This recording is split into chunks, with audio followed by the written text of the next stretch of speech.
Hello bios, welcome to Decoding Biology 111. In this video, we are going to discuss a very interesting question regarding DNA. We are going to discuss about the charge of the DNA. We all know that DNA stands for deoxyribonucleic acid, meaning it is basically acid. It is having the acidic nature, and that acidic nature is because of the phosphate group present in the DNA. Now the question is, how come DNA has the overall charge negative when it also has a base? So we know that DNA is made up of three components: nitrogenous base, sugar, and a phosphate molecule. We know that sugar is neutral, but when you look at the other component apart from the phosphate, we have nitrogenous base, and basically the name itself says that it is a base. It has nitrogen. If you see the structure, it has nitrogen and it is basically a base. So when you have a base along with the phosphate group, then why is the overall charge on DNA, it is negative? So to answer this question, let's look into the structure of nitrogenous bases.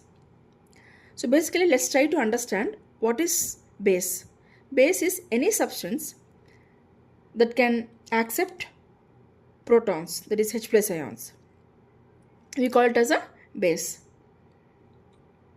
Now, can nitrogenous base accept hydrogens? Yes, nitrogenous bases can accept hydrogen, but only at acidic pH.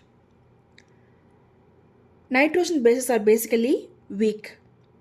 They are weak because the pair of electrons present on the nitrogen, that is actually delocalized by resonance within the aromatic structure.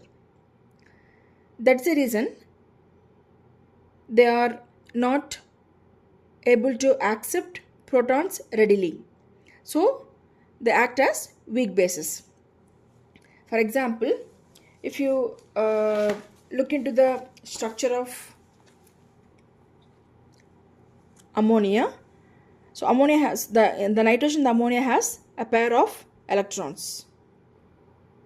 They have a pair of electrons by which the nitrogen can readily accept H plus ions. But whereas, and we call these electrons as localized electrons. But whereas in nitrogen bases, that is not the case. The pair of electrons present on the nitrogen, they are delocalized because of this aromatic structure. And that's the reason they are not in a position to accept the H plus ions readily. And that's how they serve as weak bases. And we know that the phosphates in every nucleotide, it is going to add, or it's going to donate, or it's going to give a negative charge for that particular nucleotide, and overall the DNA gets negative charge because of this. So this is the reason why DNA, though it has a nitrogenous base and phosphate group, the overall charge present on DNA is negative. So to know more such interesting concepts, please do subscribe my channel Decoding Biology 111. We'll meet you in the next video with an interesting concept. Till then, bye.